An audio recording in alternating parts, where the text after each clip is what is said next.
tired of screwing up, tired of going down, tired of myself, tired of this town.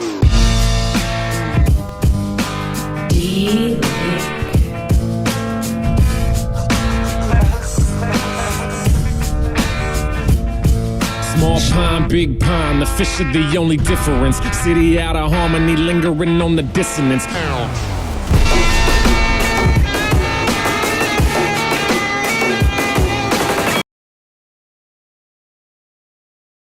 Today's episode of What Happened When is brought to you by Fight.tv/Starcast, and it's the place to be this Labor Day weekend. If you missed your chance at All-In tickets or Starcast tickets, you don't have to make plans to try to get a scalper to sell you tickets for Chicago. Enjoy all the festivities from your own living room. Just go to Fight.tv/Starcast to see more than 20 plus live stage events. We'll have more than 40 hours of content, both live and on demand, with unlimited replays. Fun stuff like the Death of WCW panel with Eric Bischoff going nose to nose with R.D. Reynolds. We've also got the roast of Bruce Pritchard and even a What Happened When with all of the special guests you always imagined. Lots of other stuff though, the All-In weigh-ins. We've got a Botchamania with Tony Schiavone, and we've got some pretty creative stuff too. How about remembering Andy Kaufman with Bill Apter, Dutch Mantell, and of course Jerry Lawler. Fun panels on the War Games, incredible stuff about the Empty Arena match, and an NWO reunion. Much, much more coming your way for one low price, and for a limited time only. You can even claim you're part of wrestling history. You can actually get a piece of the All-In ring canvas. It's the most important wrestling show this year, and you can't find this canvas anywhere else. But you can pre-order the Starcast Platinum Weekend Pass right now at Fight.tv/Starcast. You'll get over 20 live events, plus the ability to watch it on demand. You can even switch back and forth and even chat live with some of the broadcasters there. But at the same time, you'll get a $20 Fight credit, which you can apply to any future purchase. Hey, is All-In going to be on Fight? Because they could use it for that, right? And a piece of the All-In ring canvas. Claim your piece of wrestling history right now and get a great deal at Fight.tv/Starcast. Of course, the mat's only so big, so supplies are very limited, but you're getting this at a fraction of the retail price. Find out all about it right now at Fight.tv/Starcast.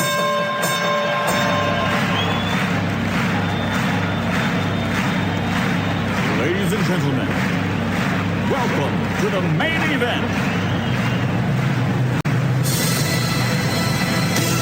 Welcome to WHW Monday. Tony Schiavone and Conrad Thompson.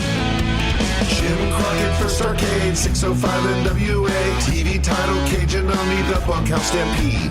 Flair and Horseman, Garvin, Bogey, Magnum, Dusty, Express Tag Teams. Turner, Bond, and Mid-South Joint World Championship Wrestling. Talking about the great years of World Championship Wrestling, the NWA, and Jim Crockett Promotions. Tony and Friends North they win. Look, Schiavone's back again. World title split off center stage. Bischoff, Disney, Hogan, and Nitro. New World Order and the Crow. Thunder, Russo, Arquette, Champ, Vinnie, Mac, simulcast. Tony's back with Conrad, not your classy podcast. Watch along, try not to laugh. Lowest rules can't pass. This wasn't the initial plan. Tom Zigg's a good-looking man. Klondike Bill, make a chip. Tommy, you come over here. What happened when? WHW Monday. And now, let's go to the ring. And here's your co-host. Hey, it's Conrad Thompson. Hey, it's Conrad Thompson, and you're listening to What Happened When on the MLW Radio Network and here on Patreon. What's going on, Tony Schiavone? How are you? Hey, I want to start out, Conrad. First of all, it's good to be talking to you again. It's great to be talking to everybody. I want to start out by saying that, as you probably know, I've been doing a Prepping with Tony video on Patreon each and every week prior to doing a show. And unfortunately, Lois Schiavone grabbed her iPhone and she videotaped me sleeping through my my prepping. And I think the button came out for just a minute. We've had some. It's almost like the the JFK film, back and to the left, back and to the left. Yeah, it didn't come out. Although I can say, I've lost now 31 pounds, maybe a little bit more. And as I've mentioned many times on our live shows, and we're going to be talking about live shows during the course of this podcast, as I've mentioned on many live shows, as Dr. Oz once said, for every 30 pounds you lose, you gain an inch of your dick. So I now have an inch, maybe a half inch, because I was at like minus a half. So I made sure it was covered up. It was not on that video. If you're on Patreon, of course, if you're on Patreon and you're one of our patrons, you can see that video of Tony prepping and Lois sneaking in with a video camera and making fun of the way I look. I was in a robe, and the robe had a little crack in it. And if that's all you're looking at, if you're looking at my joint, what's wrong with you? You need a magnifying glass. You need a magnifying glass, is what Lois just said. Okay. So that be that as it may, how you doing other than that? Well, I'll tell you, we're taping this early Sunday morning, and I really wasn't looking forward to it. I didn't get to sleep last night. I tried to go to bed early, and then I wound up getting up, and it was up and down and up and down. And I was like, God, I just really don't want to do this morning. And then I load you up on Skype, and you are bright-eyed, bushy-tailed, wearing a fucking Hawaiian shirt. And the Hawaiian shirt just took me back to when you and Scott Hudson and Mark Madden looked like a couple of dumbasses. And then I realized, wait a minute, this isn't even the same shirt. This sumbitch has went out and found other horrible Hawaiian shirts. And this time not for TV, just because he thinks this looks good. Well, I have a lot of Hawaiian shirts that until recently never fit me. And Lois in the laundry room has this, had them hanging up, and they had dust and dog hair on them from not being used. She cleaned them off, brushed them off, and here we go. And they fit me now. And so I love Hawaiian shirts.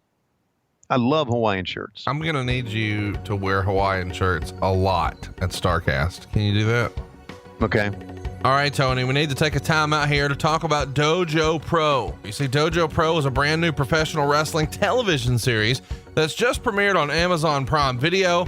And man, it's got everybody talking. Dojo Pro is the ultimate professional wrestling opportunity, offering up and coming talent a shot at a major title in a way you've probably never seen before. You see, Dojo Pro is a gauntlet style wrestling competition show in partnership with Ring of Honor. Dojo Pro features 13 independent wrestlers ranked by industry professionals based on both experience and potential. And the competitors include stars like Joey Janela, Shane Strickland, Jeff Cobb, and former world champion James Storm. The winner of each match is going to get a Dojo Pro white belt and then move on to the next match. The loser is, of course, eliminated. The ultimate prize, though, it's the Dojo Pro black belt and a guaranteed match for the Ring of Honor World Television Championship. Dojo Pro has 12 single match episodes, each under 30 minutes because they respect your time. So it's a format that's easy to follow, quick to digest, and completely bingeable, which is what you probably enjoy about Amazon Prime.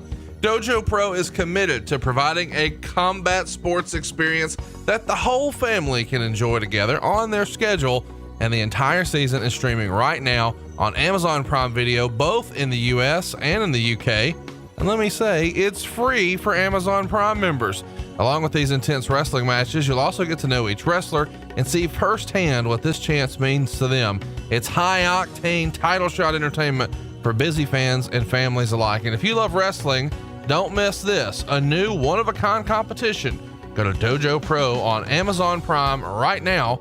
The website is dojopro.co, not .com, or just search for Dojo Pro on Amazon.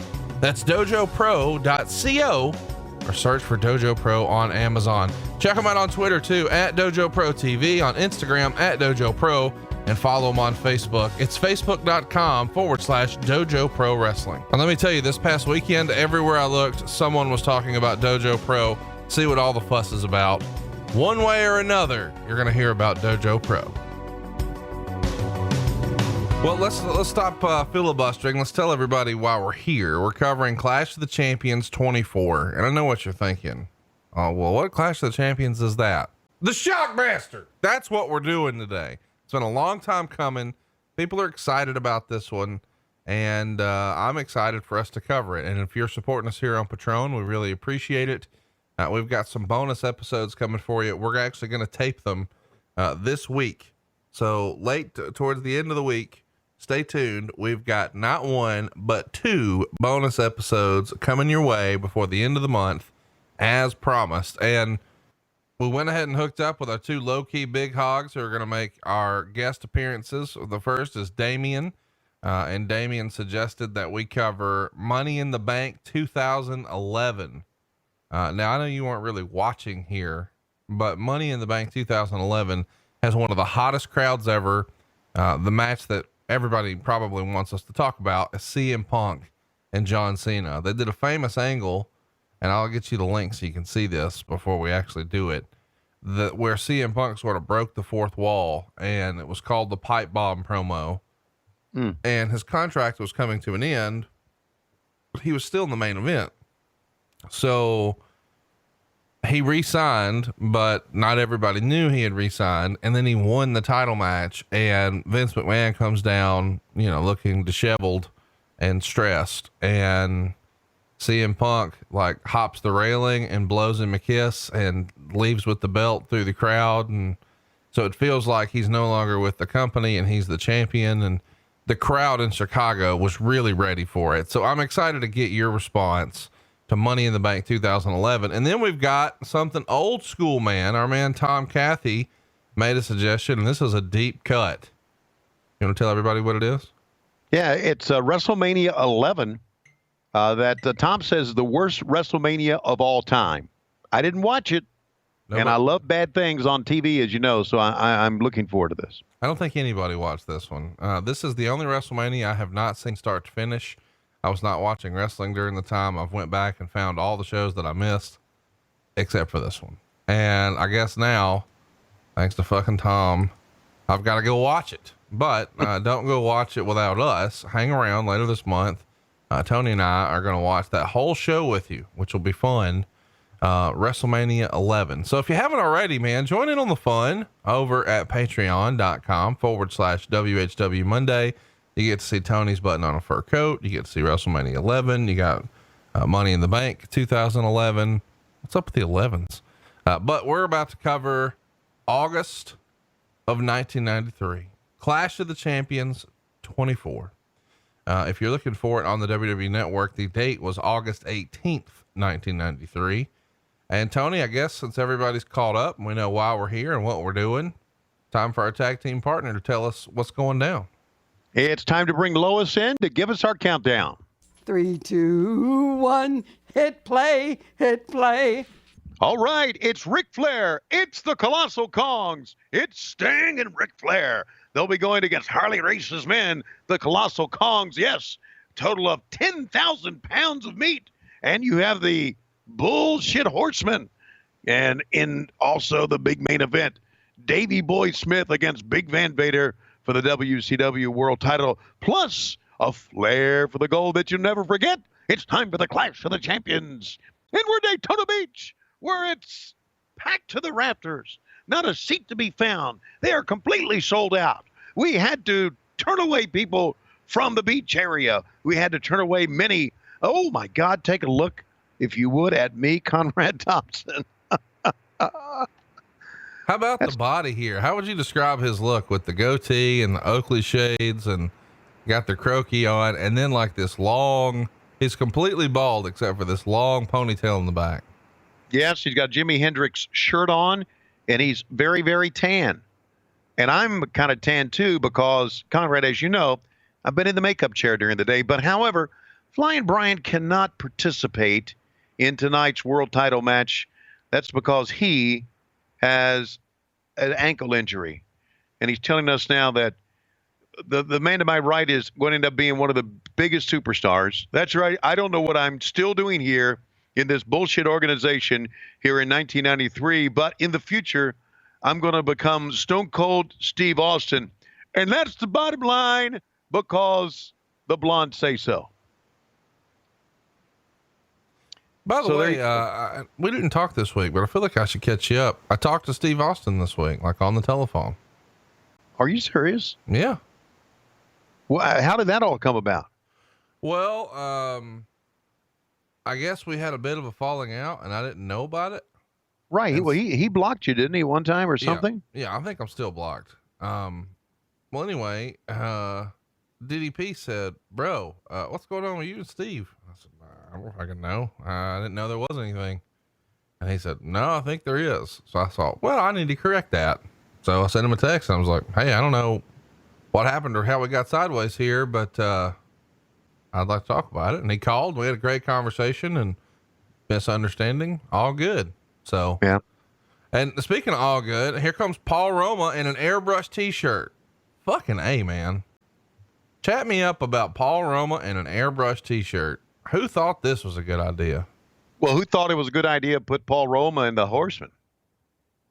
I mean, for crying out loud, you know, I had a feeling when this happened, and it's, yeah, I guess it is a knock on Paul Roma. I've always liked Paul. I really have. But to me, it just seemed here now in 1993, years after the Horsemen were developed, I guess we're talking 8 years after the Horsemen were developed, and I guess they began in 1985, that we're just trying to cling and hold on to the Horsemen and put anybody in there we can just to keep the Horseman name up. And you know what? As you watch this match and as you're going to watch the finish here of the match, the fans were still into the Horseman, regardless of whoever was in that spot. Wouldn't you agree? Yeah, absolutely they are. So in this match, Lord Steven Regal will defend one half of the World Tag, will defend along with, I thought that was such a cool move by Lord Steven Regal right there. He looks back at Brian in the crutches and he kind of looks up like, oh, geez, what a wimp.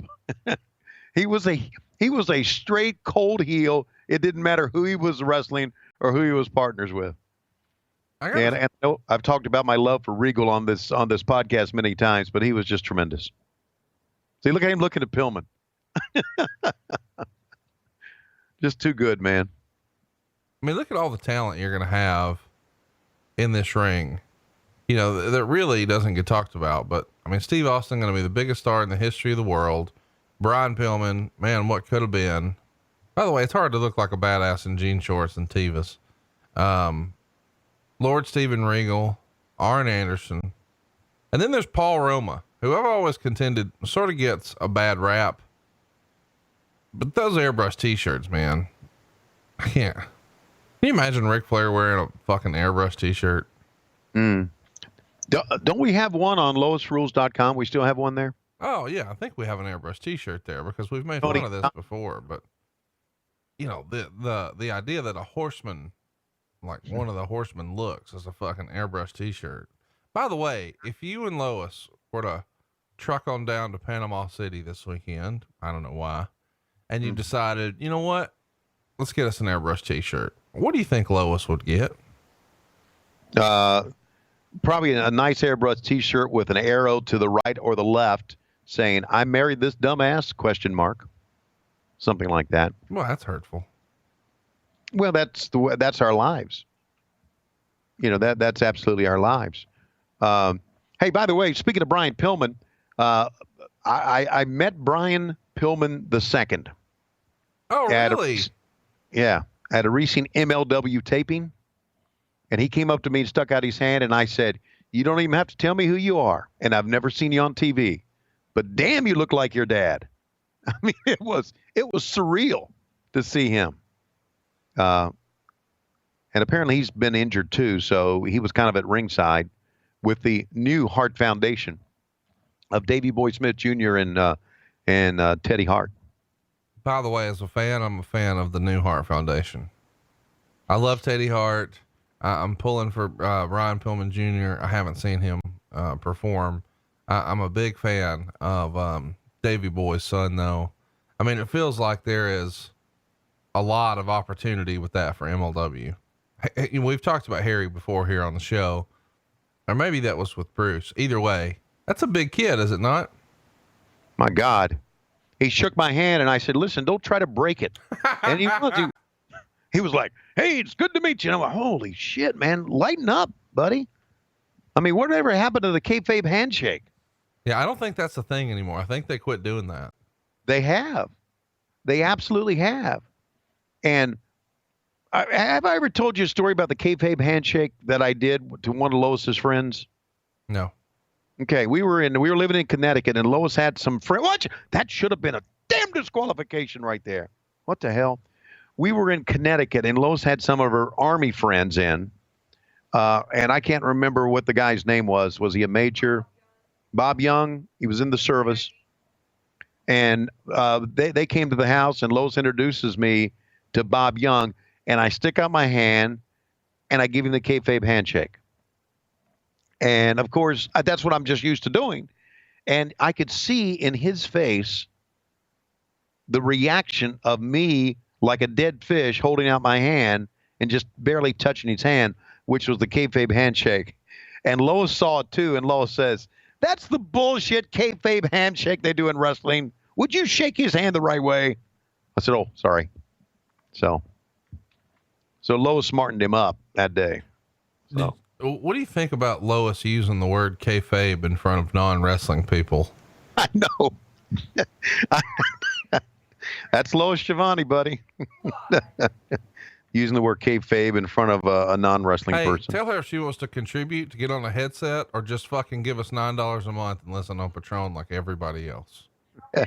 Listen, you either get on the microphone or give us $9 and listen on Patron like everybody else. Okay. So there. No, you don't get anything for free here, baby. Meanwhile, in the ring, Regal just doing some great, great stuff in the ring against Paul Roma. This is for the World Tag Team Championship. And really, there weren't that many matches here. It's a 2-hour show, which is good. But there weren't that many matches. And, of course, we are going to have a Flair for the Gold, which is, I would dare say, goes down as the most famous Flair for the Gold ever. Not only that, this is one of the most famous shows. By the way, Paul Roma gets a bad rap, man. I know I say that all the time, but I mean, he looks good. His work's more than adequate. I think it was just a backlash because he wasn't like a Southern established badass like a lot of the, Four Horsemen guys were. Terrible camera work on this show so far. Lots of interference we're missing. Just people are not in the right spot at the right time. Is this is in Eric Bischoff's reign here when he's sort of heading up production, is it not? Right. This is. And of course, Craig Leathers is our director. And again, it's just a case of, when Craig became our director, he did not have an abundance of directing experience. He had plenty of wrestling experience. He had worked for the WWF, but not an abundance of directing experience of wrestling. And you're right. A lot of missed shots and a lot of things happened that we didn't see. And that, of course, Conrad, that happened all the time. I mean, that happened not only here, that happened throughout the history of WCW. It seemed like we just, and I know it's not the case, but it seemed like we always missed an important shot. I mean, we talked about, and we've seen on here, remember Barry Windham dressed up as the fake Sting? Yep. Yeah, we missed that. Remember? We had to go back and see it on replay because we missed it. And that was, again, you can't always fault production. You got to fault booking and the communication that booking had, or the lack thereof, with production. I've talked about this, my God, ad nauseum. Ad nauseum. Is that the right way to say it, Lois? Ad nauseum? It doesn't matter. Okay. She said yes. Let's talk about where business is, man. June of 92, you guys were averaging 1,960 fans at your live events. June of 93, 655. You're down 66%, and you've got Arn Anderson, Brian Pillman, Steve Regal, Steve Austin. This is your opening match. And Jesse Ventura's there with your slapdick ass. The gates way down. In July of 92, they're averaging $17,640. In July of 93, 5,890. Ratings aren't down that much, only about 4.8% from a 2.1 to a 2.0, but fans are not supporting you at your live events. And your big shows, they're still hanging around, to my surprise, which sort of shocked me a little bit. Great American Bash in July of 92 had 8,000 fans, only 4,000 paid for a gate of 44,000.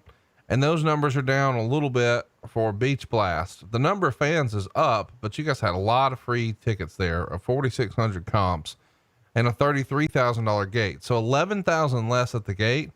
But to my surprise, you sell more pay-per-views. So you go from $690,000 as a gross for your Great American Bash in 92 to 1.1 million for your gross for July of 93. So there's a lot of information that we've just ran through there. People aren't coming to the live shows. We're down 66%. We're down 66% on the gates. Ticket sales are down across the board there. But for the big pay-per-views, we're doing better. What do you attribute that to? Well, it's logical. It's television. You do not have to enjoy wrestling anymore by going to the arenas. You can enjoy by watching it at home. It's kind of like what's been happening, and a point that I may mention many times here. What's happening now, especially in college basketball. Gates are down for college basketball, with the exception of the big teams and the teams that win all the time, like North Carolina, like Duke, like Kentucky, Connecticut, just some of the big programs, Arizona. But gates are down everywhere else. And the reason is because there is a college basketball game or two or three every night on TV. And even though they're making some money with TV, the live gate has suffered. Now, look at this. And I'll mention this too, again, when you see the finish. The fans are into this. They really are. As Dave Meltzer would wrongly say, there's a lot of heat in the building. But the fans are really into this. And so I still think the fans are into the Horsemen. I still think the fans are into WCW. And they no longer have to spend their hard-earned money by getting their wrestling fix. Just tune on TBS and watch the Clash of the Champions. Not only that, if I'm right, the 92 to 93 year was the Kip Fry era, right? 92 was some Bill Watts, and 93 here when Bischoff is going to take over is when Watts is out. All right, Watts is out. So yeah, so another transition, and you can't always blame the fans. Are just when I watched this, I was just absolutely amazed. This hot tag, and the fans are really going to pop, or at least they're trying to get Roma over. Watch this. See how see how they pop now. It just shows me that they were into our stuff, man. God, what a back body drop. Austin just got all into that one, man. Yes, he did, man. Arn Anderson just delivered the world's biggest back drop ever on Steve Austin. It was all Austin, of course. And as Arn goes to set up the DDT, in comes William Regal. We're getting to a schmoz finish now, man. Here comes Bill Dundee in his little outfit with the nearly nails Steve Austin by accident with the crutch. They avoid it. Arn rolls him up 1, 2, 3, and the crowd is fucking wild for Roma and Arn Anderson here. They have won the World Tag Team Championship, and again, fans love it when a title switches, right? Well, they're probably cheering them because of the airbrush t-shirts. That's right. Well, there's no heels don't wear airbrush t-shirts unless you're Chris Jericho. Otherwise, you're a babyface. Absolutely. Well, I was going to say, fans always cheer for a title switch. And that's why title switches, Conrad, put butts in the seats. Call the replay here. I just thought I'd add that in there. Oh. And here's the roll up. Arn Anderson hooking the tights. Right in front of the referee, too, by the way. Right in front of the referee. Absolutely. By the way, can I just shit on Nick Patrick for a minute? I know we've talked about him and compared him to Kenny Powers, but in this match, it stood out to me, especially, and I don't know why. He is taller than most of the wrestlers.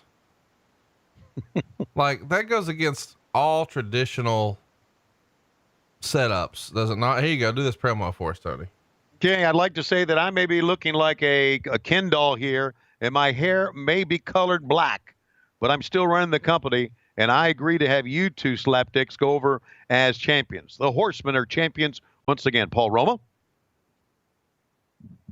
Well, let me tell you something, Eric Bischoff. I appreciate being given the opportunity to be here. I know that Tully Blanchard wouldn't come in because he thought he was still a big star. We're only selling 600 fucking tickets, and I'm not going to say it's my fault. I'm going to say that it's Bill Watts' fault for suggesting we wear airbrush t-shirts, but I'm happy that I'm here. And I'm the World Tag Team Champion, something I could never get done with Power and Glory. Eric Bischoff, let me say that I look forward to going backstage and drinking a couple of Dr. Peppers, eating a couple of Zero bars, and then later on I'm going to drink about 24 beers. Normally, people think I drink about 35 beers, but tonight it's going to be 24 because I had to do a lot of work in the ring. That's right, we're the Horsemen. I eat more, and I drink more than anyone alive. That's why my head is the size of a pumpkin, and you better believe it. All right, the Horsemen. Absolutely. Yes, sir. And business is down, and we'll be back. It sounded something like that, I think. I'm not sure. By the way, I don't know that we've talked about this, but Arn Anderson going to be at StarCast. Is he really? Yep. And there will be the old TBS set there, and you'll be able to put on a Ric Flair robe and hold the big gold belt. And Arn and Tully will have the old ring used NWA world titles, the blue straps they had back with the Horsemen, and JJ Dillon will be there, and you can do your own Horseman photo op with Arn Anderson and the gang. No, Conrad, I looked over by the way, it's starcast.com. That's Starcast with 2 R's. I looked over the list. My God, what a list, a rundown of superstars, former superstars and current superstars that you have at StarCast. Yeah. I mean, it should be something for everybody. Of course, if you'd like to see the stage shows, and Tony and I have something pretty special for What Happened When they're playing. They're sold out, but we do have them for pre-order at fight.tv/StarCast. You can see all 20 events live and on demand with unlimited replays. And you'll own this content forever and ever and watch it whenever you'd like. If you're there in person though, you've got to figure out, hey, which show do I want to see? But if you're seeing it on VOD, you can switch back and forth or, watch it live, however you'd like. But we've also got the all-in ring canvas, and you get a piece of that too. So all the details though, if you're into this sort of thing, fight.tv/StarCast. And we've got a great match going on here. Too Cold Scorpio dancing in the ring, taking on Huntsville's own. I mean, the most famous wrestling personality of all time from the great state of Alabama, maybe, certainly from Huntsville, Bobby Eaton, one half of the Midnight Express. And this is an era where it feels like they don't really know what to do with Bobby, but they know they can get great matches out of Bobby. Yeah. It seemed like every show during this era that you and I go back and watch together, Bobby comes out in some fashion, either as, we saw last week, Bash of the Beach 95, where he was a member of the Blue Bloods. So they used him with Lord Steven Regal there. We've seen him in singles competition. We've seen him going for tag or singles championships as well. And yeah, it's one of those matches where they say, you know what, we'll start with the Horseman. We'll switch a title. We'll get a big pop. And then we'll come in with 2 guys that can really work. And realistically, Conrad, if you strip away all the silliness that happened, and of course I'm talking about Shockmaster, this was not a bad show. No, it wasn't a bad show at all. And Meltzer didn't hate it either. He gave the opening match there where Arn and Paul Roma won the tag titles 3 stars. And he gives this match we're watching right now 2.5 stars. He really dug the show so far, up until this point.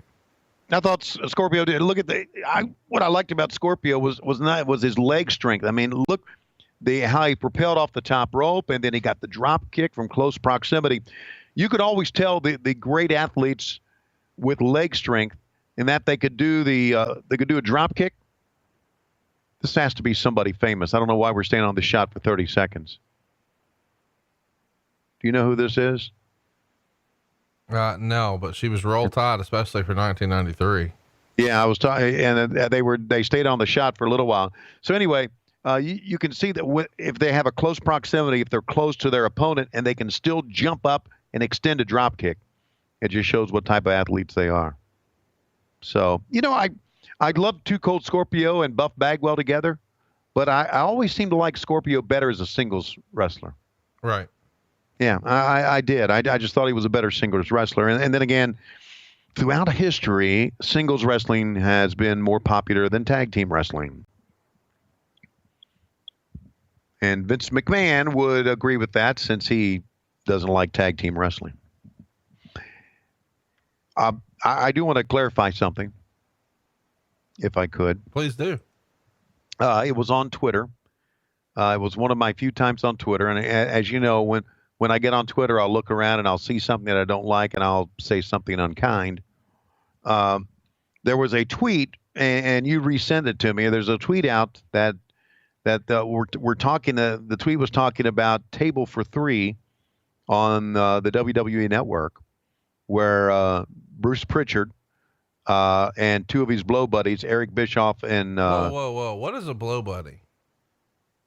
Well, you know what a blow buddy is. No, I don't. Well, in real life, you know what a blow buddy is, but in the vernacular here, it's just a guy that you're an ass kisser of. Okay. Two of his blow buddies, Eric Bischoff and John Bradshaw Layfield. Yeah, John Layfield, Bradshaw. Had a table for three, and someone tweeted, Conrad, you've got some pull. Why don't you get Tony Schiavone into a table for three? I mean, you've got Pritchard on the WWE Network. You got Bischoff on the WWE Network. Whereas Schiavone, he's the only one in your group that's not on the WWE Network. And I said, well, here's the irony in that. Conrad, you've got Stroke there. You've got everyone else. I'm not on there. Like what they're talking about. I don't have any Stroke there. I'm the fucking mortgage guy from Alabama. I don't have any Stroke there. And I wasn't on the program, but people were saying, why is Tony not on this? Yeah. Yeah. Listen, don't downplay yourself. You always do. Don't say you're just a mortgage guy. Say you're a mortgage guy. Because in the month of September or in August into September, you're going to become the biggest wrestling promoter that month. Oh my gosh. No, that's not true. Oh, no, it is true. It is true. Okay. You don't have the budget of a Vince McMahon, but you got a big fucking show. Bobby with a 2 count of interesting finish and Jesse. But anyway, back to the story. I said, maybe it's because they can kiss my fat ass.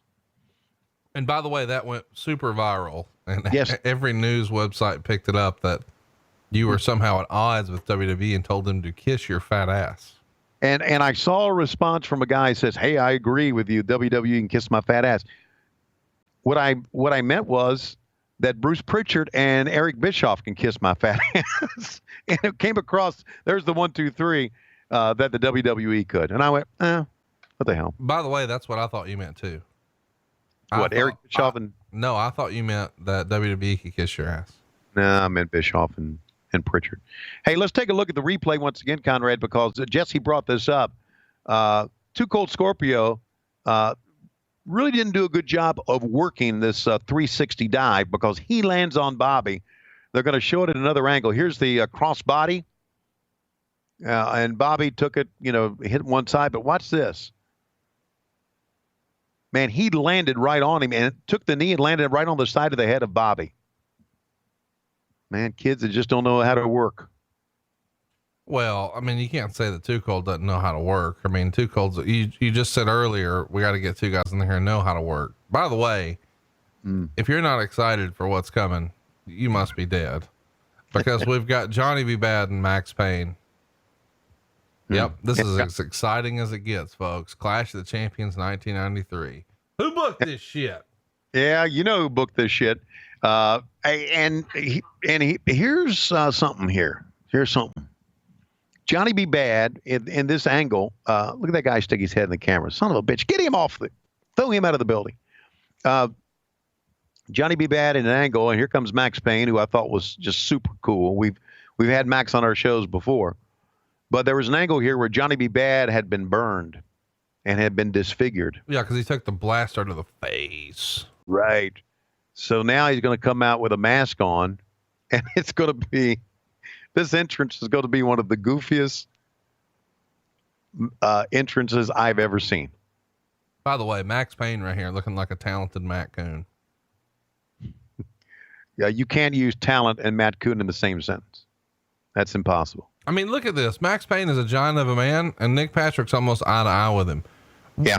What happened? I mean, I know that his dad's in the promotion, but God, would you look at this? Would you look at this?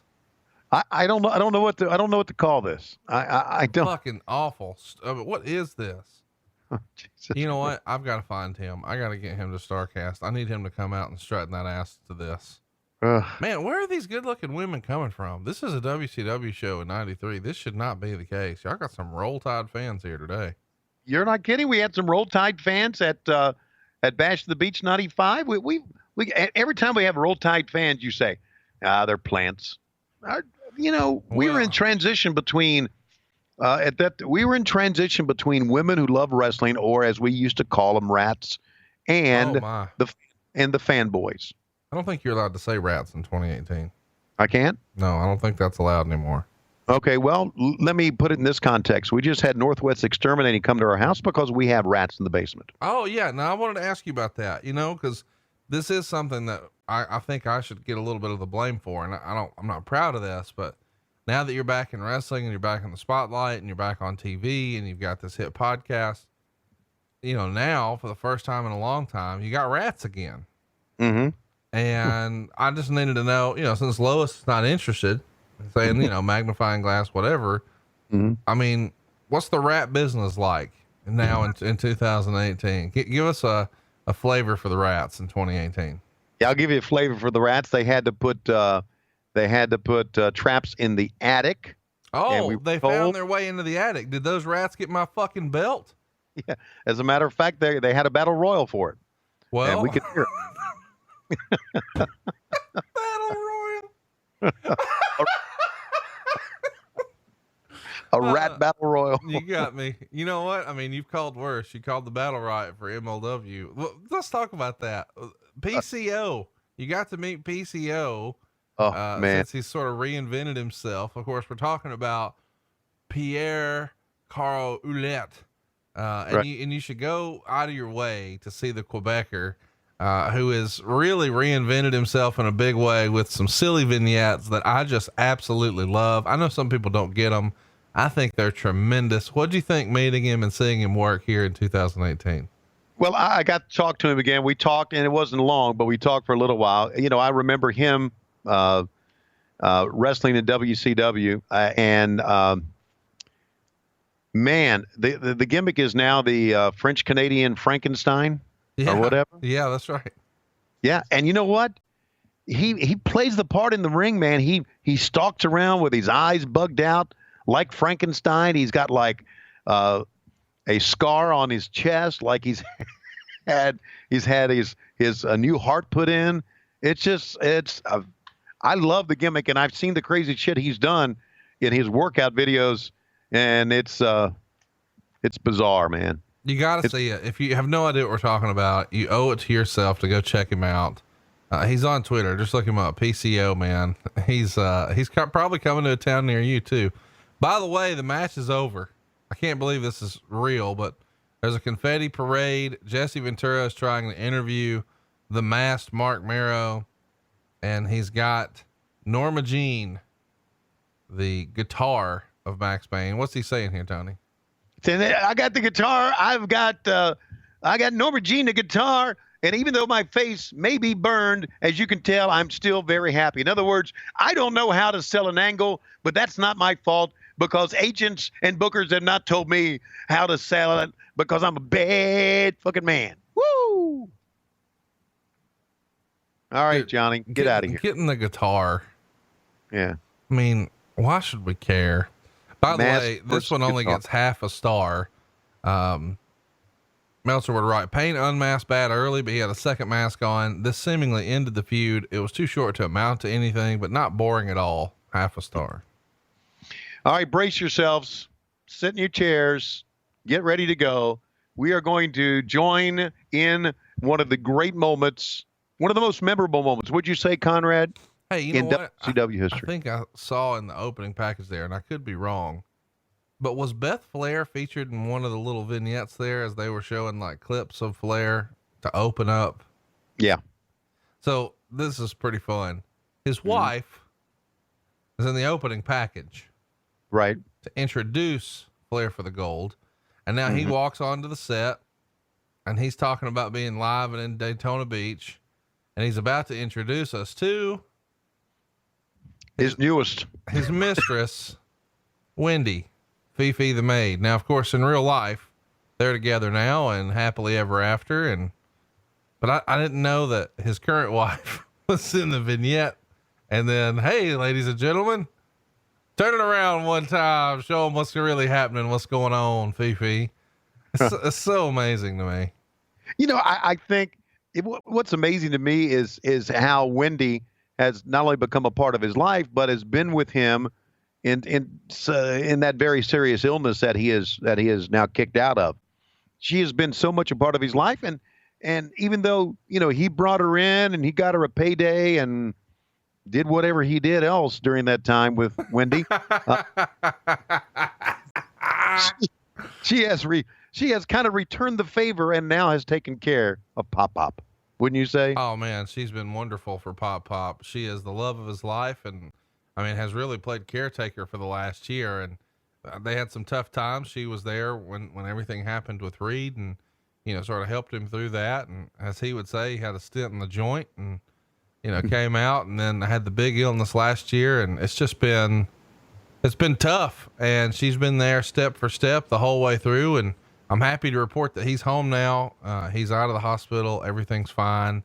It was a major surgery, so he's still got several weeks of recovery, but you'll start seeing him crank out some videos for social media, and he's shilling things again over at RicFlairShop.com. So if you haven't already, go get your kids a backpack or a pillow.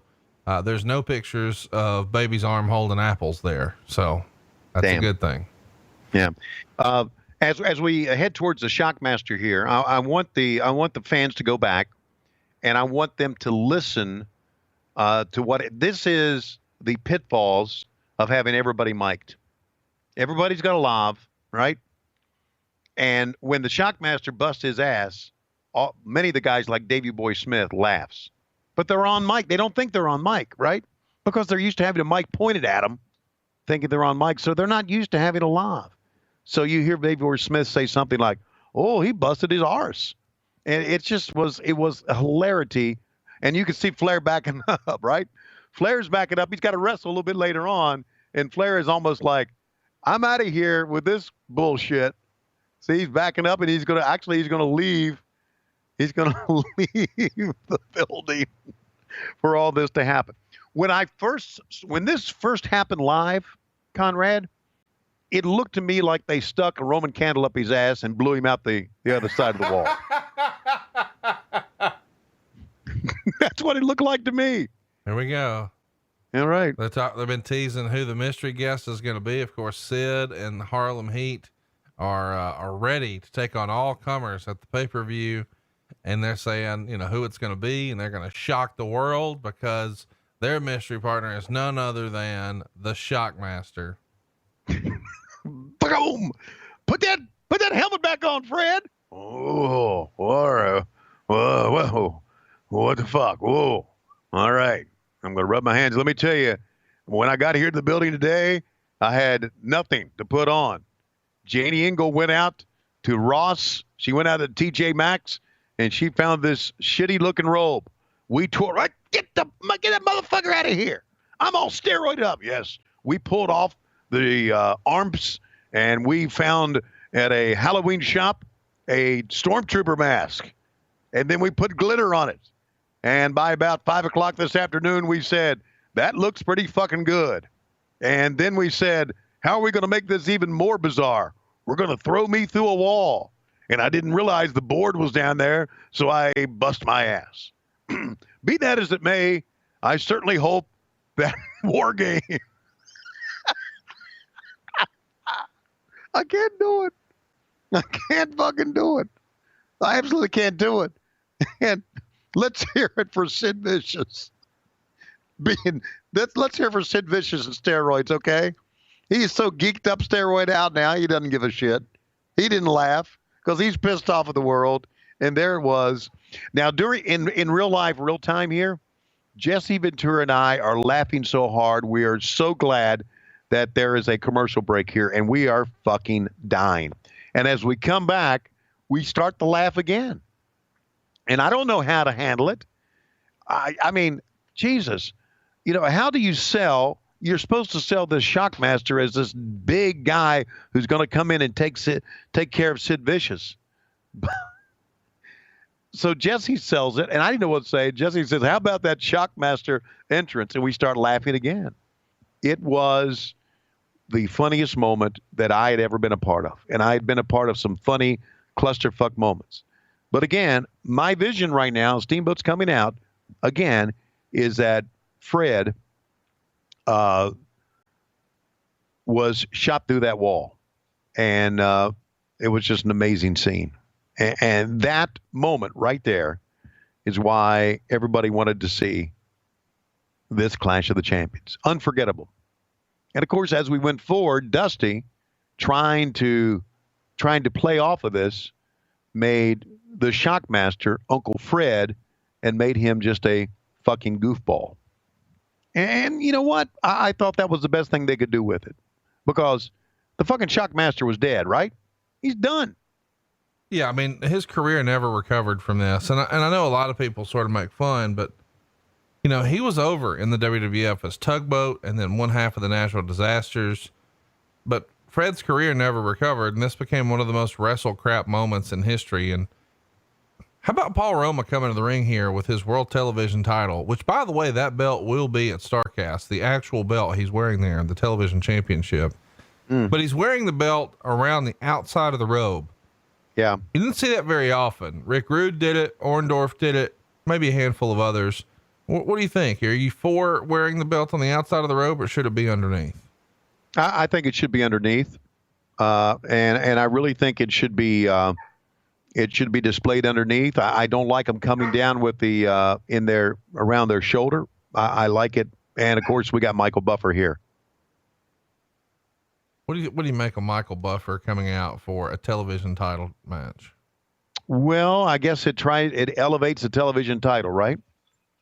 No doubt. It just feels, I don't know, maybe a little out of place. Ricky Steamboat, of course, a handful of years prior to this, we'll call it 4, maybe even less. He was challenging for the world title with Ric Flair, and now he's battling for the TV title. And he came to the ring not like the Ricky the Dragon Steamboat that we saw back in the day, but instead, he had the fire breathing gimmick here that he had brought down from Vince McMahon. I'm sure when he was put with that, he maybe had to put it over as being, oh, this is a great idea, Vince. But when he comes to WCW, you guys want him to do it too. So he wears like this goofy cape on his back and then breathes the fire. I thought this was unnecessary for Ricky Steamboat. Who in the back thought, hey, this guy's a great wrestler, but he's pretty bland. We need something to sort of spice him up. Yeah, I don't think that was it. I think we were trying to play off of, bring in the WWF fans that remember Ricky the Dragon Steamboat breathing fire and all this bullshit. You know, we had in the course of this show, we talked so much about getting WWF talent, right? Back in the day with Hall and Nash and Okerlund and Heenan, and obviously many others like Vincent. I thought I'd throw that in there. So, but here we've got Ventura. We got Steamboat back from the WWF. We're going to have the Road Warriors come back, right? Mm-hmm. We're going to have Cactus Jack, who's returned. I don't think Cactus went to the WWF and came back, but he hadn't been with us for a while, and he kind of makes a return here at the end of the show. You know, Cactus had not been there yet. And I would argue that, you know, a lot of these guys made their name with you, whether it was Steamboat or it was the Road Warriors, whoever, but you're saying that they even wanted to copy the New York look, the version of themselves that they were up there. Yeah. So as you can tell, a light bank has gone out here. I know. This is so WCW. You know, this. Yeah. You know, here's my thought about all this. And we've had so many lights go out. How many lights have we seen go out on the shows that we've been covering? Okay? This is at least the second time. Yeah. So here's the deal. If the lights go fucking out, tell that person, you know what? We don't want you to fucking again. Get somebody fucking else. Because I tell you, if the lights go out in the concert, them fucking roadies are going to stick it up the ass of the lighting people. That's just my thought. Well, let's tell you what Meltzer's thought was when he was recapping this show. He says, there isn't much to say about Clash of the Champions. The crowd was 8,903 fans in the Ocean Center in Daytona Beach, of which about 2,400 were paid. It would be the largest number of people in the building for a WCW show this year, but that's just because fans in the city were more receptive to using the freebies. Because the show was cut to 2 hours, most of the matches were cut very short. Nothing dragged because of those time constraints, but nothing had time to build anything special either. Here we go.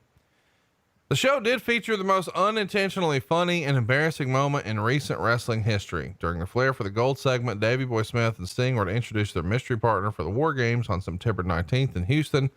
Sting called him the Shackmaster, and he came through the wall, tripped, and his mask fell off. It was Fred Typhoon Ottman. He had to put the mask on and stood there while Ole Anderson did the Black Scorpion voice for him. It was one of the biggest bloopers on live television in recent memory, and enough to give a marginal thumbs down for the show. And ultimately the fans agreed with this assessment, because when he put it to the readers of the Observer, they thought the best match was Davey Boy Smith and Big Van Vader. They thought the worst match was Johnny B. Bad and Max Payne. And they gave the show 46.5% thumbs down, 31.8% thumbs up, and only 21.7% thumbs in the middle. You watched it this week for the first time in a long time, Tony. What'd you think? Thumbs up, thumbs down, thumbs in the middle? I give it 2 thumbs up, and I'm going to tell you why, because I thought the matches were short enough to where they didn't drag, like Knucklehead said. And we're years later, right? I mean, we're many, many years later. I understand. Can I just tell you, I like the lighting right here better. Keep going. I'm just saying, I like this version of the lighting better. Yeah. Well, maybe it was intentional, but I don't think so. No, it wasn't, but it makes it feel like you're at a real show. Like, right. That's what you would see if you were at a house show. And I don't hate that it's just lit like this. It feels like ECW or Smoky Mountain or Ring of Honor, or, something like that. Yeah. The only difference between us and Smoky Mountain and Ring of Honor was we had and that's not the shit on Ring of Honor. We had a big television clearance. We were owned by a TV company. So anyway, going back to thumbs up or thumbs down, you had to love that segment. I mean, you had to give that segment a thumbs up. Oh yeah, it was funny. I mean, no doubt, it was funny. It was unintentional, hilarious TV. And again, the backstory, and I kind of went through this when I was trying to do a Shockmaster voice. Yes, Ole did the voice in the back, he had a microphone and did the voice. And they got to the building that day and they had planned the Shockmaster, but no one had planned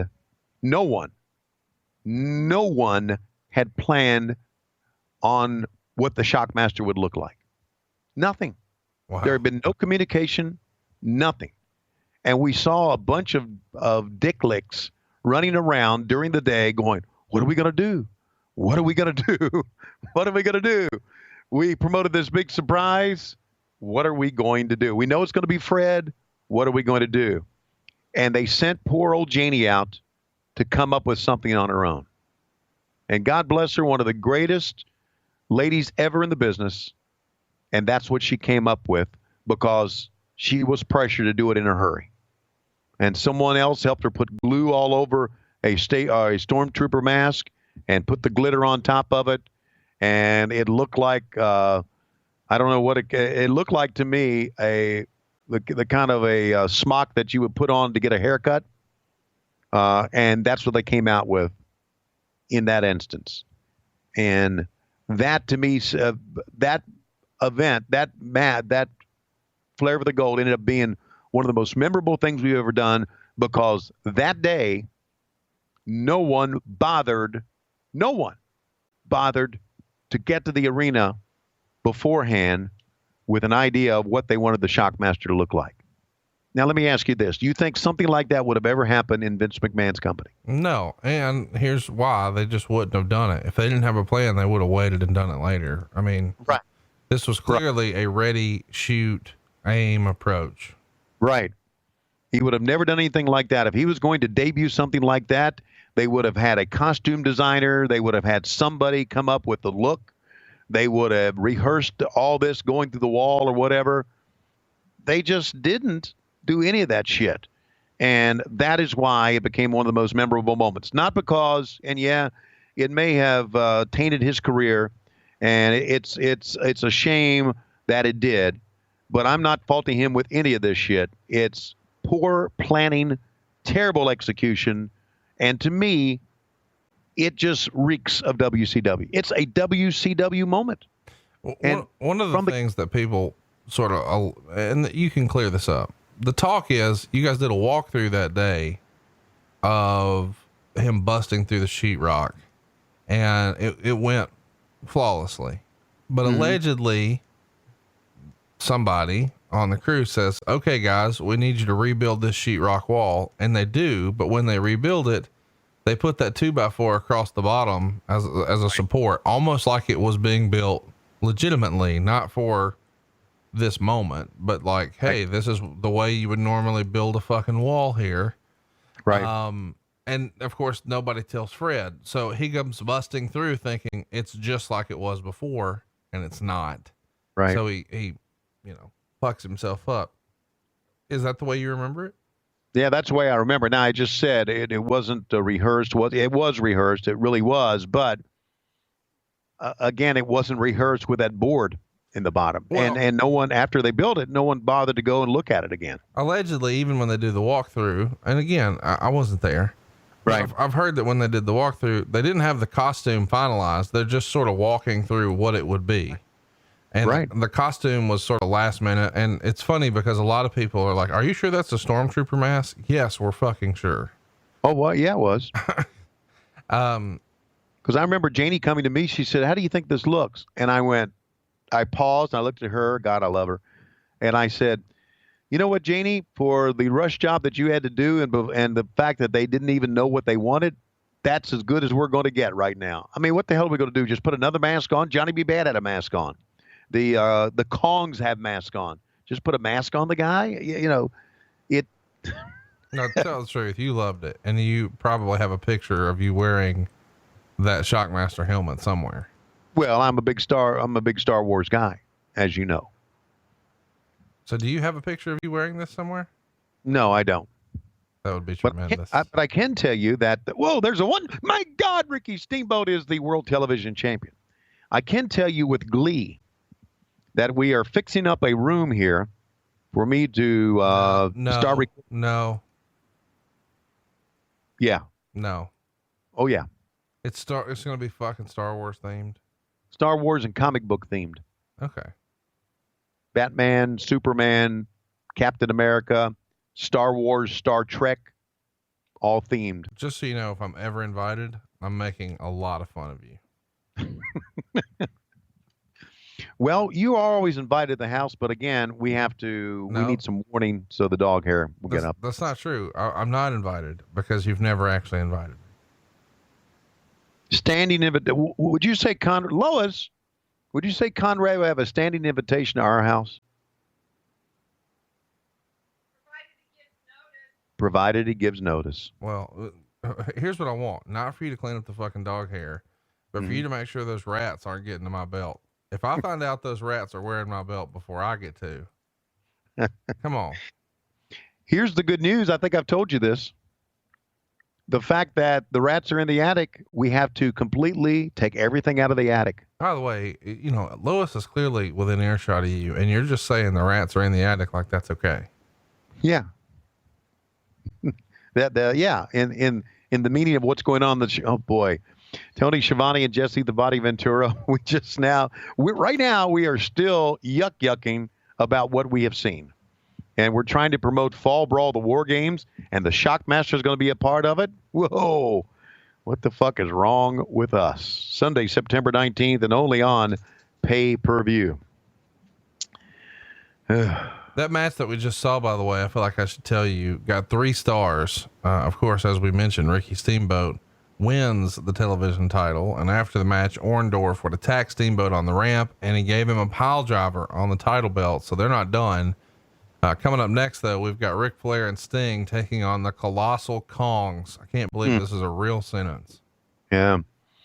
And as a matter of fact, I do believe before we have this match, we're going to go to Eric Bischoff, who's going to be standing by with the Colossal Kongs. And Eric, with his dyed hair and his spray-on tan, looks pretty damn good. He's a handsome guy. Didn't you think Eric was a good-looking guy? No. Oh, my God. I know a lot of women that just loved him. Take a look. Thank you very much, Tony. And we're here with the Colossal Kongs, and boy, do they reek of body odor. And here's the former world champion, Harley Race, who's going to bring the Colossal Kongs to the ring. They've never been taken off their feet. That's right. Take it away. These are the worst tag team wrestlers on God's green earth. You see, Jody Hamilton has had 2 jabronis down at the power plant, and he's trying to teach them how to wrestle. Now, they didn't ask me, the greatest wrestler on God's green earth, to teach them how to wrestle. Instead, Jody Hamilton fed them some of my sandwiches. You see, I run the world's best sandwich shop. In fact, it's the best sandwiches on God's green earth.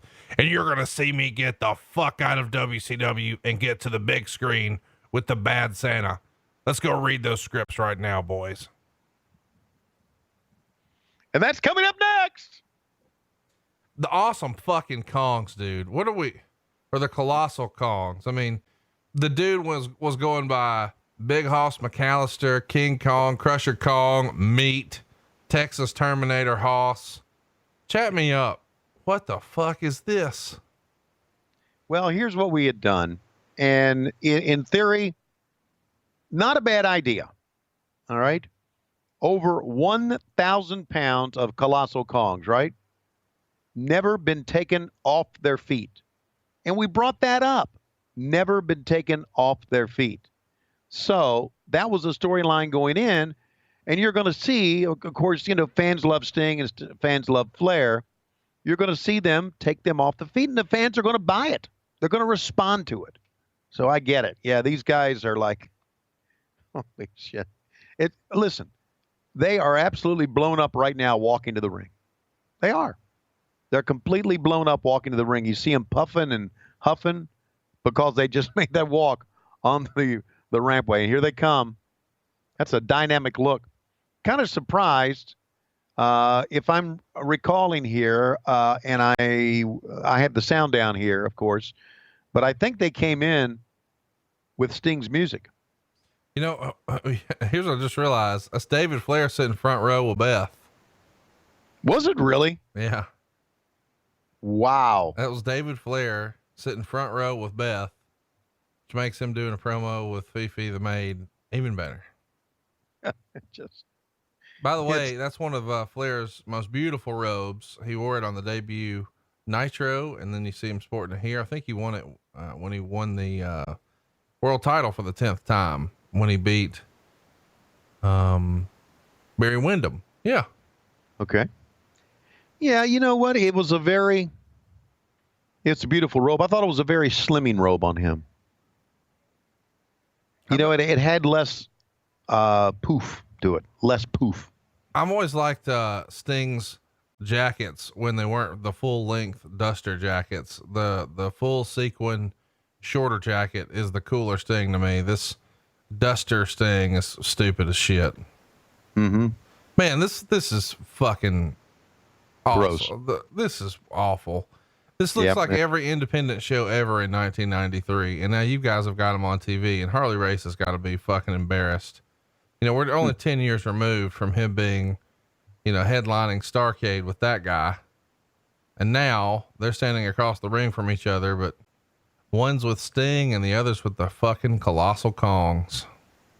But you know, the flip side of that, Conrad, is I thought it was great. Always making sure Harley had a job. Oh, it's tremendous. And yeah, you know, from the real life standpoint, I think it's cool as shit that they kept him in a gig. Yeah. If I ran a wrestling company like Vince McMahon does, or like you do, I would, listen to you. I don't run a wrestling company. Okay. When this is over, everyone listening to us, all the slapdicks listening to us, go to starcast.com and take a look at the lineup. It's a podcasting convention. You're the fucking promoter. You're a promoter. Get used to it. Okay. Next year, this time, you're going to be promoter of the year.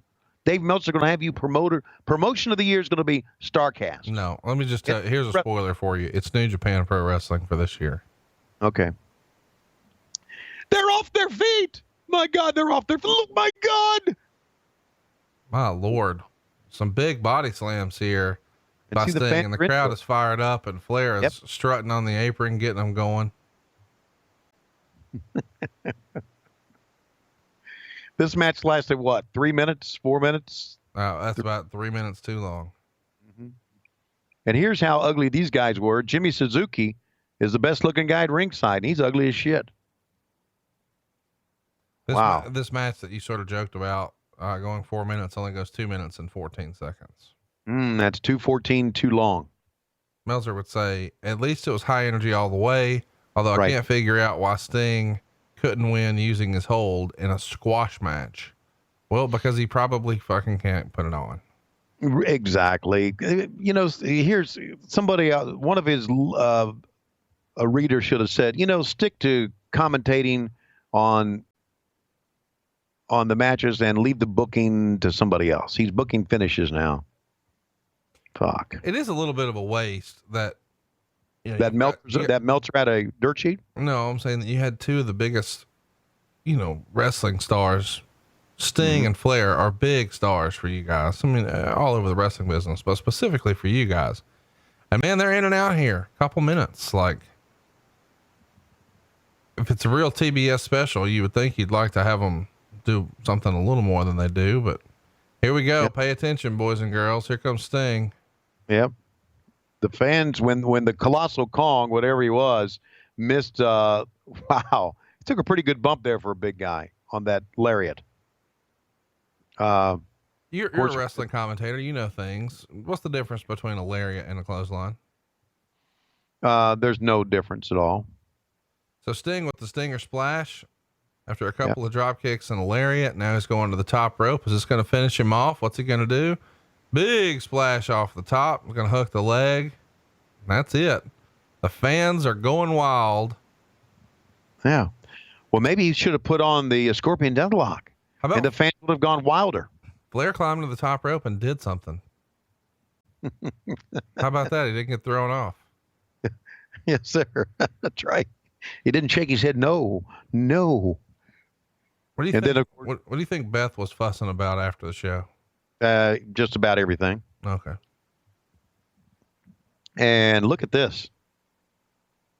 Handful of nuts.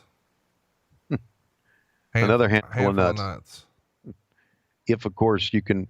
I have a feeling their nuts are just tucked up in there. It was probably hard to find them. Man, he took care of him on that splash, did he not? Yep. There you go. 1, 2, 3. Who was the referee here? It looks like Garrick Bischoff's cousin. I think that was Jimmy Jett, who was the referee, one of our referees at that time. Jimmy was a good kid. Where he came from, I don't know. Probably his mom and dad, if I had to venture a guess. Yeah, that's very good. Absolutely. I'm just freestyling. He could have been orphaned. All right. Sting, Ric Flair. Let me ask you, what do you think of my brown pants, my brown tie, and this linen jacket I got on here? Does it look good or does it not look good? That's what I want to ask you, Rick. Tony Schiavone! I need everybody to stand up and take note of the Nature Boy. Not because I cleaned house in 2 minutes with the Stinger. Everybody expected that. But I managed to get my wife front row while I'm out here strutting that ass with my mistress. You see, not a lot of guys can pull this off, Tony Schiavone, but the Nature Boy can. There's enough of the Nature Boy to go around, Tony Schiavone. You know what I'm talking about. The baby's arm, holding an apple, the cat bath, all the hits, Tony Schiavone. 16 times you're world champion, and not all of those were won in the ring. Woo! And I would agree, Nature Boy Ric Flair. Not only that, you just hosted probably the worst segment ever and came out here and wrestled. The smile on your face is like the smile on my face. We're still laughing about the biggest clusterfuck in WCW history. In addition, as you know, the Four Horsemen win the World Tag Team Championship. And if I were like you, Ric Flair, I would go and get the Lord and try to get saved. Well, I'm on my way to go backstage and let Fifi the maid clean me up, Stinger. And then I'll be out on the town with my wife tonight like nothing happened, because that is what being a horseman is all about. Woo! The Nature Boy, Ric Flair and Sting, an incredible story developing here tonight, and we're coming back. How about people who spell Ric Flair's name Rickflare? Yeah. Fucking delete your account. I know you're not even on Twitter, but who does that? How do you get this wrong? You're such a wrestling fan that you're not only going to the shows, you're making fucking signs, and you spell it Rickflare. Take a poop with your pants on, asshole. You know what? They are just following the lead from Clash of the Champions, Raging Cajun, where Flair came out and we spelled it Rick. Remember that? Yes. So yeah, they're following our lead. All right, Jesse, what do you got to say about all of this? Tony Schiavone, we've had people come out here and bust their ass, and I'm not used to that. Usually the ass busting's happening in the ring whenever there's a Killer Bees match. You know what I'm saying? But instead tonight, you took an overact and you murdered it. No more Tugboat, no more Typhoon. Now it's the goofy ass Shackmaster. Yeah, and the evening is going to go down even further because we still have to come Dustin Rhodes and a mystery partner against Rick Rude, and they're going to put him in there. Can you believe that? With the fucking equalizer. Let's go to the ring. Jeez, if the Colossal Kongs weren't enough, we bring in the equalizer. Talk me through the equalizer. Like, this is so fucking indie. By the way, Rick Rude looks like the man here. Yeah, I suppose he is the man. He always looked good. The gimmick of cut the music was wonderful. I mean, he just emoted arrogance. Yeah, I mean, I don't know that Rick Rude could even do it today because people would say, oh, he's body shaming me. He said I was fat. Right. Like, guess what? Most of you are. Well, it's like, fuck, that's kind of the point. Like, Rick Rude's gimmick was body shaming. Like, that is what he does. Mm-hmm. You can't be mad. Like, you came to the show not knowing that's his gimmick. Of course, that's what he does. Right. I want to mention here too, because we're going to get crucified if I don't. You said, you know, the difference between us and Ring of Honor is we've got this powerful television company behind us. Ring of Honor is owned by Sinclair Broadcasting, a $1 billion company. Right. I was wrong to say that, but I was just comparing what TBS was back in the day. Oh, no doubt. I'm not, nobody's comparing the two that you guys had, you know, didn't have resources or whatever, blah, blah, blah. I'm just saying, technically Ring of Honor is owned by a giant television company too. Now that wasn't always the case. You know, originally they were owned by, have you ever done any business with Rob Feinstein? Did you ever do a shoot interview or anything with him? Yes, I did. How was your deal?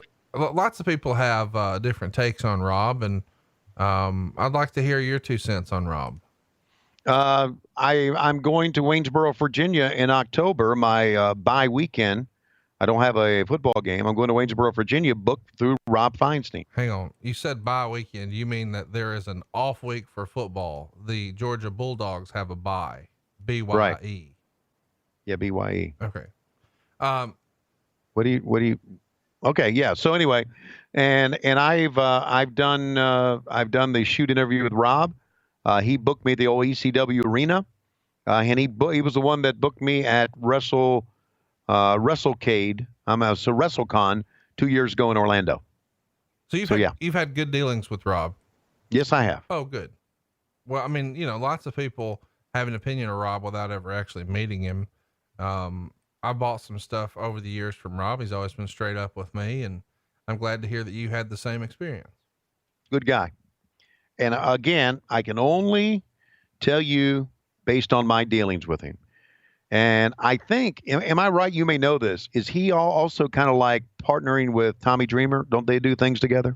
No, I mean, I think he's, you know, Rob was one of the, I guess the official videotape guy for ECW back in the day. So he worked a lot of shows where he would be, you know, at the videotape stand for ECW. So I'm sure he became really good friends with Tommy Dreamer there. I don't think he has any sort of ownership interest in House of Hardcore, but I just know they're still, from what I understand, pretty good friends.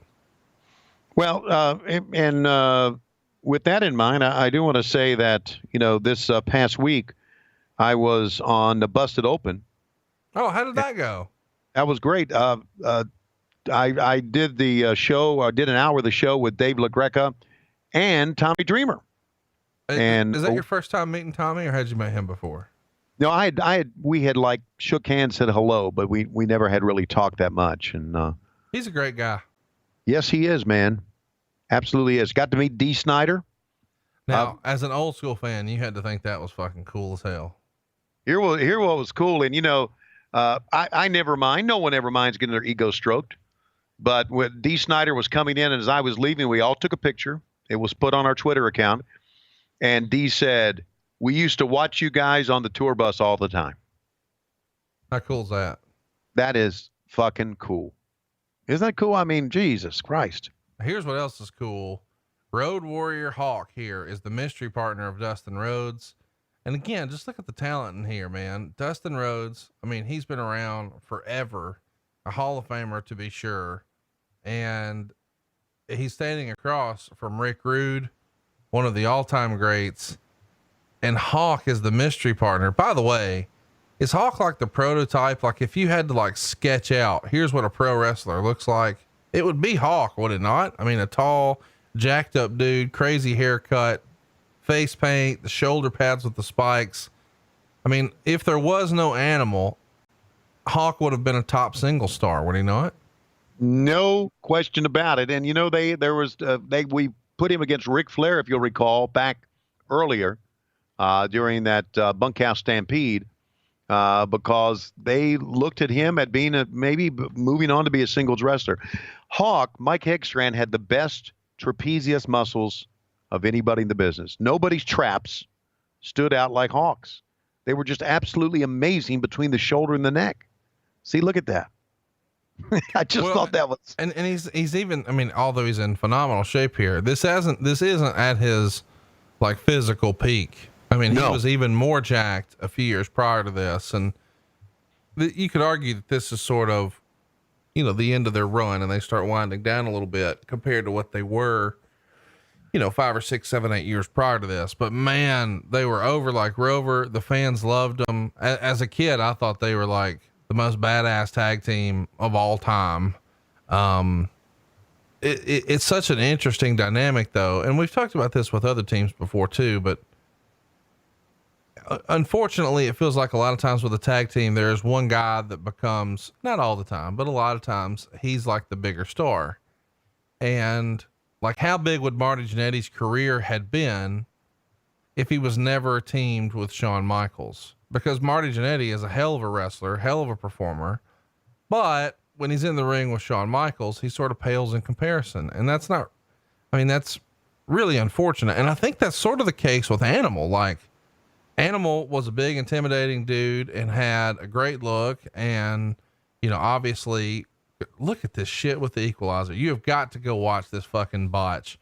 Very slowly, Hawk was getting ready to do a neck breaker, and Equalizer just decided to fucking fall and sell it long before Hawk was ready. And it just, what a cluster. This is what you get though when you get the Equalizer on TV, I guess. Yeah, I mean, we had the Equalizer on TV, right? We had the Colossal Kongs on TV. We had guys in prime spots on one of our, probably, well, at that time, with next to pay-per-views, our major show. And more people see this than a pay-per-view. That sort of gets glossed over. I feel like a lot of people think the pay-per-view is the big show, and certainly from a payday standpoint for the guys it is, but way more people see a Clash of the Champions on TBS than actually see a pay-per-view, because you're talking about free versus people have to come out of pocket. Right. The other side of that is, and I think I've mentioned this many times, is God bless Dave Sullivan. He was such a nice man, and he was so concerned about his work. He really was. I don't know of anybody that came to me more than Dave Sullivan, and I still call him Dave, more times after matches than Dave, asking me, was that okay? Do you think I did okay? Do you think I embarrassed myself? What did you think about that? I mean, he was such a big fan of the business, and he was so appreciative of being in this spot. And I think a lot of the things that he did was out of nerves, because I guess we should tell everybody Dave Sullivan is the real person behind the Equalizer character. Right. He became EVAD. He became the brother of Kevin Sullivan because we thought he looked like that gremlin, who, by the way, was in Battle Riot. And that was a riot too. What do you make of my assessment that Animal would have been a bigger star had there not been a Hawk? But for that matter, so would Hawk. Oh, there's no question. I mean, listen, couldn't you? Would let's say one of the guys just have a Road Warrior gimmick and be the Road Warrior? Wouldn't that have been over? It would have been so over. And really, I think, you might could have done something a little different with, well, probably with either guy, but I think you could have done something a little different with Hawk, and you could have kept Road Warrior Animal as the Road Warrior, and it would have been over like Rover. Man, there's Dave with the cover. This match we're watching, by the way, Meltzer's going to give half a star. He says they teased Animal as the partner as he came down driving a Z28, but then Hawk showed up. The reuniting of the Road Warriors got a huge pop, but as soon as the match started, Equalizer was so bad it killed everything. Half a star. Yeah. I wouldn't give it a half a star, but what would you give it? Star and a half. Can I just tell you that I can't believe this is real. Okay. You guys are teasing Terry Taylor to be introduced as the fourth horseman. What? Yeah, it was in the dirt sheets. Expect Terry Taylor to be introduced as the fourth horseman.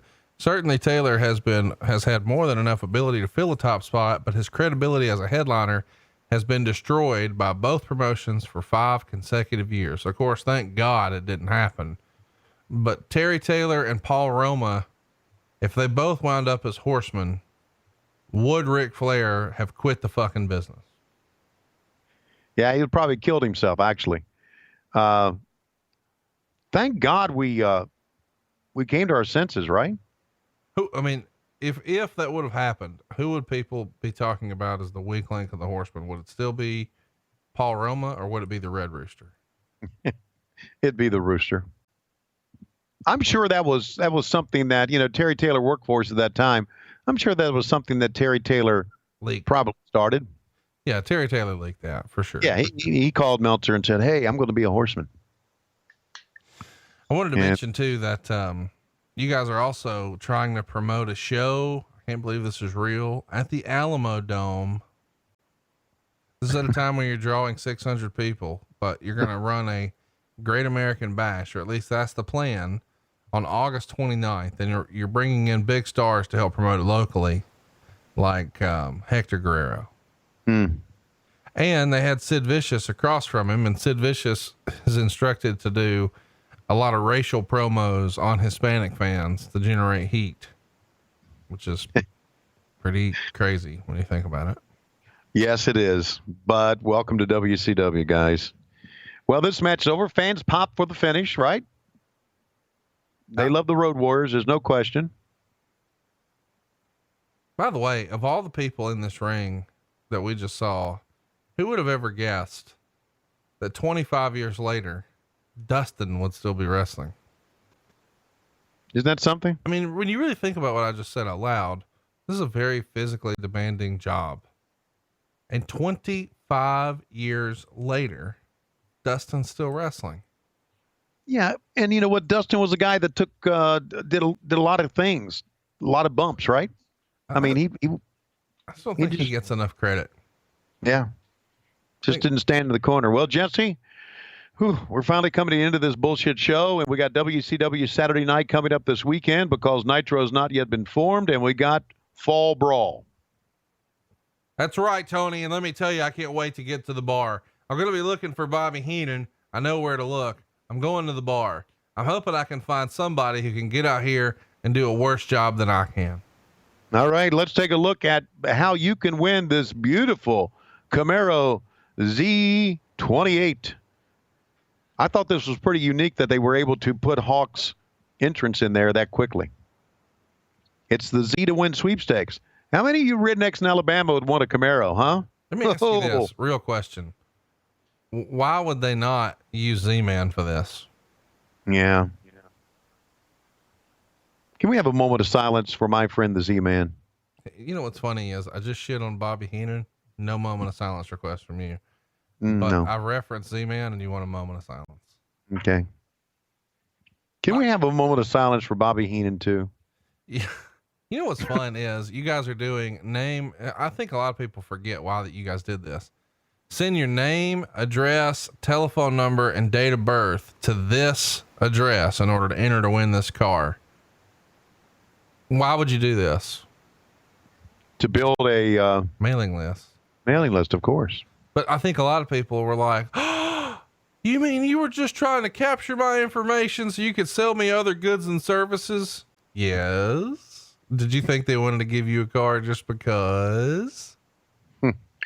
Okay. But I put it this way. All right. It costs $1.49 to make the call. And if enough people call based on how much we're going to get per those calls, I don't know how much we end up getting. That probably paid for the car, wouldn't it? Oh, for sure. Yeah. So, but you could also mail shit. Yeah. You didn't have to, and that was the legality of it. You can't give something away and then charge people to try to, you had to. Well, it becomes a lottery and that's illegal. Right. So that's why we had, and here he comes, man. It's just, man, how great was fucking Vader here? I'm really glad that we got Vader on the show again this week. Yeah. And that belt, by the way, that Harley's bringing to the ring will be at StarCast. You can actually get your picture made with that belt. And, of course, Ron Simmons will be there and you can get your picture with him in that belt, or Lex Luger, who also held that belt. He'll be there. And, there may be a chance, I guess I can tease this, you know, Harley's health is touch and go, but his people have reached out and said, hey, could you make room for Harley? And of course the answer is hell yeah. So if Harley is, physically able to, and I think he would like to be there, and that might be cool for you because you haven't seen Harley in a long time, right? That is just wonderful news. I mean, absolutely wonderful news, Conrad. Thank you for sharing that with us. Wow. Would that be exciting or what to have him there? You know, I mean, it's real wrestling royalty, you know, so it sort of made me laugh out loud when his folks emailed me and said, hey, could you make room for Harley? Fuck, he can have my room. How about that? You couldn't make room. He can have my room. Yeah. Not just any room, my room. You see what I'm doing there? And, you know, let me say this too, as Michael Buffer is doing the introductions. That is why you have become such a good wrestling promoter. First of all, I'm not a wrestling promoter. What are you talking about? No, okay. Can I finish here? Yeah. That's why you've become a good wrestling promoter, because you love the business, you respect the business, and you got a great, obviously you got a phenomenal business sense, but you love the business, respect the business, and wrestlers migrate to people like that. Plus, you're an honest businessman, and you can always say that about wrestling promoters. South McMahon. Yeah. Well, listen, I at least try to be that. You know, being honest is not always the hardest thing about this gig. You know, just right. Here's a novel idea. Fucking tell the truth. How about that? Yeah. What's funny is, as I was putting some of these deals together for people to appear, they would actually offer less than what what I was sort of giving everybody else. So I'm like, nah, I need to do this. And it would be in their favor. And they would be like, what? More? Well, yeah, this is what I'm doing for everybody. And I don't want to be unfair. So now, of course, a lot of people are going to say, oh, that's money mark shit. But here's what I know. Those dudes are going to be sitting around. Hey, what'd you give? I don't want the rap on me to be right away. Oh, he's fucking everybody. Well, just to let you know, and because I'm so excited about being a part of StarCast, I asked to take less than Bruce Pritchard and Eric Bischoff. So that's how excited I am about being a part of it. And I really think that it's just going to be a tremendous show. And I'm so happy to be a part of it. And again, it goes back to this. You know, when I got out of wrestling in 2001 and the WWE didn't want me, and maybe there was a chance, I had a number of people contact me who I didn't know and wanted me to, make an appearance for them or go to the show. I didn't want to get caught up with guys who I thought were. Look at this. Wow. A suplex on the ramp. Yep. So Vader teased that he was going to suplex Davey Boy Smith onto the ramp, and everybody was nervous about the bump. And unbelievably, Davey Boy got him up a huge bump for Vader on the fucking ramp. Man, what a bump. I don't know that I've ever seen that. I think I just turned it off after the Shockmaster, because that's a bump I would have remembered. That was incredible. Yeah, it was incredible. Absolutely. I didn't mean to cut you off, but holy cow, what a bump. And then a drop kick as well. I just want to say there were a lot of people, I just didn't trust, quote unquote, small time promoters. Yeah, I get that. Listen, lots of people, I'm sure, are taking a wait and see attitude and approach to StarCast too. I guess here's a spoiler though. This is the only one. Like, everybody keeps saying, "Oh, I'll come next year." There's not another one. This is it. Here's the focus of what we're going to do now. They're working on the knee of Davey Boy Smith, and that's going to be part of the finish here. And you know, I mean, obviously the British Bulldogs were sensational, but I also like this version of Davey Boy Smith. I think he looked good. Me too. And he was, I'm glad we had him with us. You know, I think I've said this before. They had Davey Boy Smith and I do some voiceovers on some matches that went to England for WCW. Mm-hmm. And it was not good. They just said, Davey Boy, just get in there and do some commentary without even any talking to him about it or even working through. And he did the best he could do. So I do want to tell, we've got a lot of old school fans who are, I guess, what we would call lapsed fans. Shout out to the Lapsed Fan Podcast, who will also be at StarCast. But, we put him over briefly. Go out of your way to see Harry Smith, British Bulldog's son here, Davey Boy Smith. He's 6'6", jacked up dude, doing his thing internationally. But if you don't have any of those subscription services, just go ahead and throw it in your YouTube, throw it in your Google machine, and check him out, because he's going to be making, oh my gosh, a fan with the assist, throwing Vader over the fucking rail. Oh my gosh. Vader was sort of balancing, teeter-tottering back and forth, and the fans tipped him over. Holy shit. Also about Harry, he's a part of MLW now, so you'll be able to see him on MLW shows. That's right. Yeah. BN Sports Friday night. And, Ben, I'm checking it out every week. I was a big Low-Key fan, 15 years ago. And it was pretty cool to see that Low-Key is now the MLW world champion. And I hear nothing but great things about MJF. And I think he is your middleweight champion, and that's probably going to make TV sometime soon. You guys have got lots of big stars there, man. I hear that Battle Riot had everybody in it. Just the list of names was incredible. And I talked to Bruce a couple of weeks before that happened. And of course, Bruce is helping behind the scenes, sort of lay out matches and just produce TV. And he said, "Hey man, what do you think of this?" And he just ran through the list of names who are in there. And my immediate response is this the last show? I was like, "What do you mean?" And I said, "What a fucking budget Corp must have, man. There are so many stars on this list." It is a who's who of professional wrestling, from, guys that you don't expect to be in the match, like Kevin Sullivan and Conan, but also guys who have a lot of indie buzz right now, like PCO, but then up and comers like Pentagon and Tom Lawler, and even former WWF names like fucking Hornswoggle and Blue Meanie and all those guys. So check it out, man. Friday nights. It's free on BN Sports. If you got DirecTV, you've probably got it. Don't even realize you have it. And my DVR grabs it for me every week. And I'm liking what I'm doing. And I'm proud there's a new promotion out there for fans to get behind. I did a little interview on my on my phone with Hornswoggle. Okay, well, I mean, it didn't take long at all, and I screwed up the video, and I'm not able to really put it out there. But I cut him off. I said, "You know what?" I said, "I would ask you another question, but this has to be a very short interview." And he popped me the bird. And that was the end of the interview. Yeah, he enjoys messing with me a great deal. I know. He heard about my broken foot because I'm in an air cast, and he couldn't help himself. And he texted me and he says, "Is diabetes finally taking your foot?" Which I thought was tremendous. I know. It's tremendous. He told me that. Okay, he told me about the text he sent you about diabetes, and I shook my head. I had no idea what he was talking about. I said, "What the hell is this little sawed off motherfucker talking about?" And I wasn't talking about Kevin Sullivan. I was talking about Hornswoggle. Well, yeah. I mean, I guess I should say I don't have diabetes, but the idea is, hey, you're so fucking fat. You clearly, you didn't break your foot. Diabetes is claiming it. It's taking it, which is just tremendous. And it tickled me, and I couldn't help but share it to social media, which made it even funnier to him. Cause he wants you to sell for him. If you're not going to sell it, he's not having fun. He wants you to acknowledge, oh, you got me.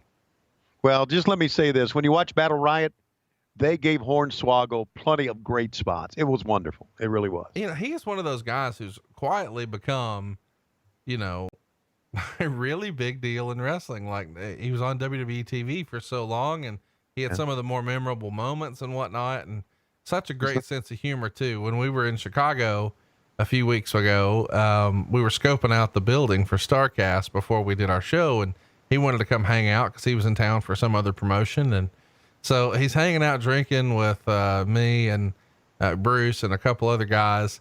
But one of the guys who's helping me with StarCast, he sort of runs our social media for all the StarCast stuff. And even our show account here, Dave Hancock, he's our social media guy.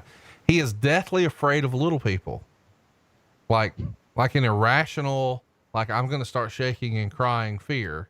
And so, what Hancock is. Yes. And so when we just casually mention, oh man, Swoggle's in town. No, I didn't even say that at first. I said, oh man, Dylan's in town. Nobody acknowledged it. Right. Cause everybody just thinks I know a guy named Dylan or whatever. And so then later he's like, so, hey, or somebody says, hey, who's your buddy who's coming by? And I said, Dylan. And they're like, oh, okay. What does he do? Thinking he's going to be the photographer for StarCast or some shit. And I'm like, it's fucking Swoggle. And immediately he's like, he's coming here.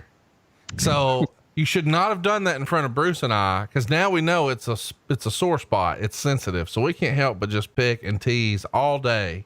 And then when he finally gets there, we sort of smarten Dylan up and we're like, by the way, he is fucking deathly afraid. And he's like, oh, well, I'm going to go sit on his lap. And I'm like, no, he'll start running when he sees you. So you can't do that. So we distracted him. And Bruce is like, I'll go be the diversion.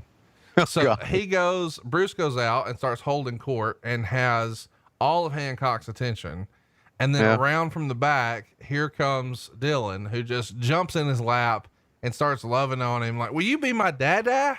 And it was just, and we filmed the whole thing. I'll get it on Patreon this week so you can check it out. But he has the best sense of humor about it ever. And Hancock did not think it was funny at all. Welcome to the club. Welcome to Conrad's world, where he's one of the most wonderful guys you'll ever meet, but he go fuck with you.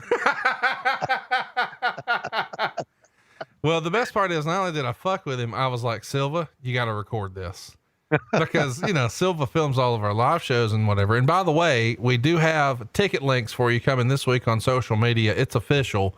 We're coming to Charlotte, and, everything's been signed and good to go. And we're coming to Nashville as well. So stay tuned for those ticket links. Our live shows, we're going to have at least 2 this year. And Tony, I'm working on Atlanta. I really want you and I to do a show in Atlanta, and by hook or damn crook, I'm going to find a way to get me and you in Atlanta. Well, the wonderful time would be, I think, for you and me, and there's no way to really plan this out ahead, but if Alabama and Georgia would meet in the SEC championship game, the first part of December, that would be the best time to do it, but it would be hard to predict that. So, well, I mean, we know Alabama's there, so no big deal. Okay.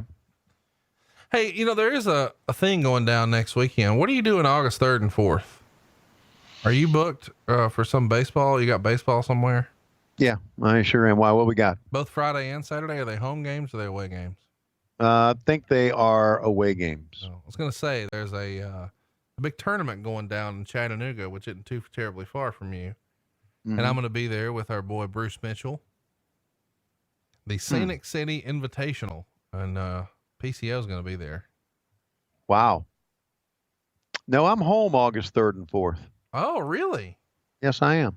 Well, I think you should cruise on over and maybe not stay both days, but you should check one of them out. Your boy Scorpio will be there, and we'll tell him that you said he needs to learn how to work. Nick Gage. Have you met Nick Gage before? I'm not. Yeah. But I did talk recently to Bruce Pritchard and Wade Keller. And You mean Bruce Mitchell and Wade Keller? Mitchell, yeah, Bruce Mitchell, Pritchard, whatever.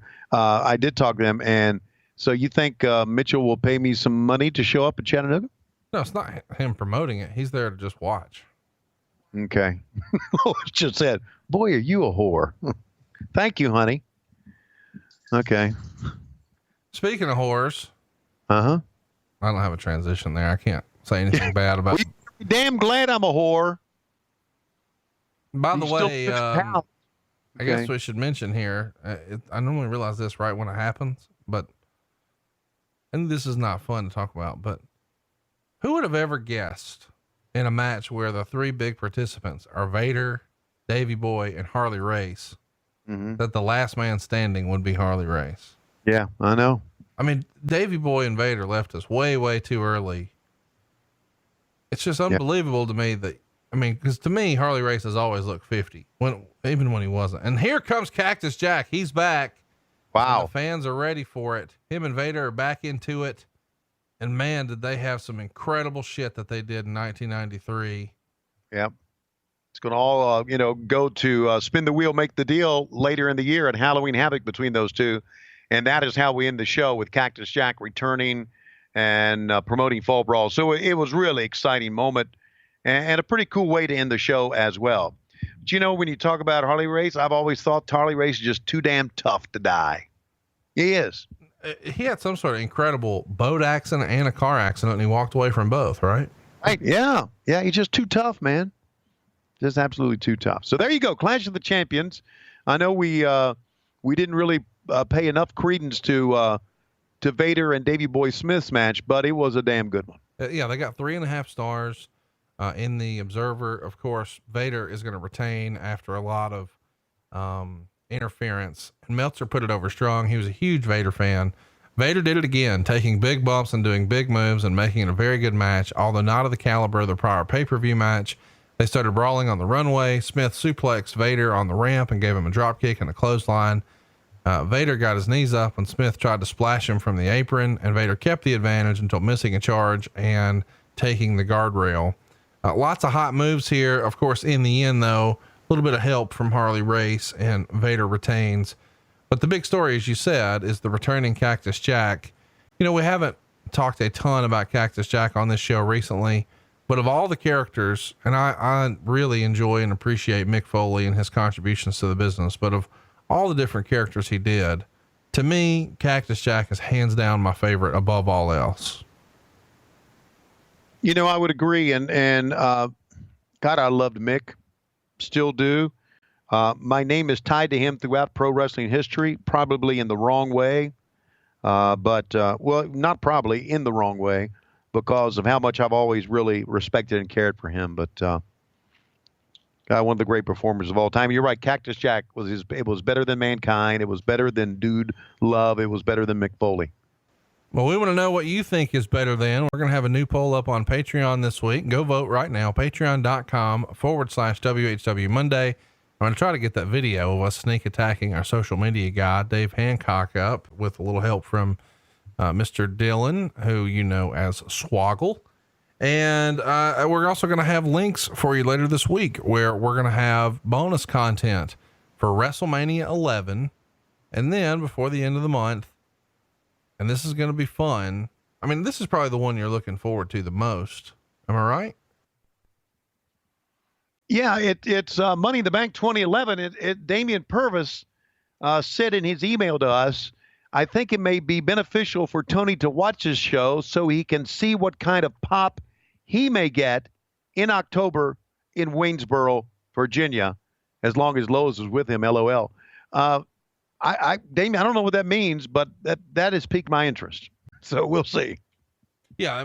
I don't think we have to watch the whole show, but I do think you need to watch the CM Punk John Cena match, and then we'll watch that one and get your take on it. Have you seen a CM Punk match before that you know of? I've never seen a CM Punk match. I've seen CM Punk promos, but not a match. So there you go. We got something to look forward to, and, lots more coming your way. So go vote in the poll, check out that bonus content for the 2 bonus shows, WrestleMania 11, Money in the Bank 2011. And of course, check out our live events. We're coming to see you in Nashville. We'll have a link up for Zanies. later this week. And we'll also have one for Charlotte. So 2 of the old stomping grounds for Tony Schiavone and WCW, and we're bringing the show your way. Check it out right now. You can follow us on Twitter at WHW Monday, and you can support us on Patreon for just $9. It's patreon.com/WHW Monday, or as my dad likes to say, Patron. But what you like to say right now, well, it's about that time. It is about that time, Conrad, and it's time for our tag team main event matchup. The Colossal Kongs to go up against Conrad Thompson and Bruce Pritchard, the Colossal Dongs. Referee for the match, Dave Hancock. And as the match gets started, oh my God, here comes Hornswoggle running in. Dylan is running in, and the referee has shit his pants. My God, we're out of time. I'm sure the Colossal Dongs will win it, but we're out of time. And we'll see you next week. You're listening to What Happened When on the MLW Radio Network and Patron. Yeah, hi. This is Sneaky Pete here to remind you that promotional consideration is, paid for by the following. If you want more of Conrad Thompson and Tony Schiavone, you better head over to patreon.com/WHW Monday, complete with behind-the-scenes videos and new content every week. That's patreon.com/WHW Monday. And by lowestrules.com. Yeah, that's it, lowestrules.com. One of the hottest sites on ProWrestlingTees.com. The place to get all your favorite t-shirts from What Happened When. Legally, none of that money under the table sort of thing. Yeah, clean, different, respectable. Remember, lowestrules.com. Named after some crazy lady. Not my mother, not your mother, but, somebody else's mother. Boxofgimmicks.com, complete with coffee mugs, baby onesies, Blu-ray players, LCDs, TVs, stuff you don't know nothing about. They also got beach towels, koozies, and a whole lot more of the stuff. Yeah, stuff. To shamelessly show your support of What Happened When, something to wrestle with in 83 weeks, head over to boxofgimmicks.com. Boxofgimmicks.com. Also, Slapdick Theater with Killing Us a Doomis. I think he owes me money. Killing Us a Doomis, yeah. That name rings a bell, yeah. I think he owes me money. Well, is that a fact? Well, Killing Us a Doomis, I'll be seeing you on Patreon.